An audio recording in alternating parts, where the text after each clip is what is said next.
Is-sem tagħna biex inħallu dinja ħjara l-uliedna ser nagħmluh b'konvinzjoni.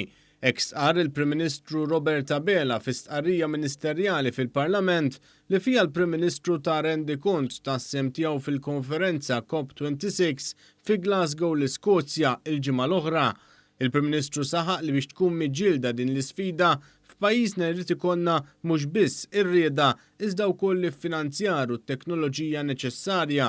Qal kif fi żmien fejn qed nirkupraw mill-effetti tal-pandemija rridu naraw dinja li tqassam ir-riżorsi b'mod ekwu ma' kulħadd. Hawnhekk innota kif il-kontribuzzjoni ta' Malta għal Fond Ambjentali tal-Ġnus Magħquda ser jitlaq għal 200,000 euro.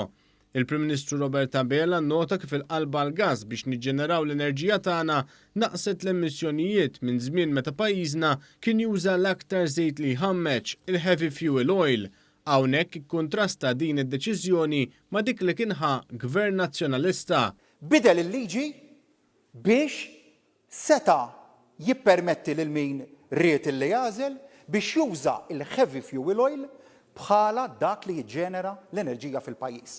U llum, sur kap tal-Oppożizzjoni diffiċli tgħid dik kienet deċiżjoni ta' dawk ta' qabli, għaliex il-min ħa dik id-deċiżjoni teknika, inti llum poġġejtu konsulent tiegħek u ħtartu fuq il-bord tal-Awtorità dwar l-Ambjent bħala rappreżentant tiegħek.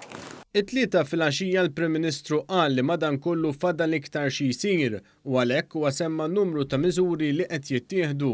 Fost l-oħrajn semma l-investiment f'mezzi ġodda ta' trasport u infrastruttura għall-elettrifikazzjoni tal-flotot ta' vetturi tal-Gvern u anki ta' trasport pubbliku.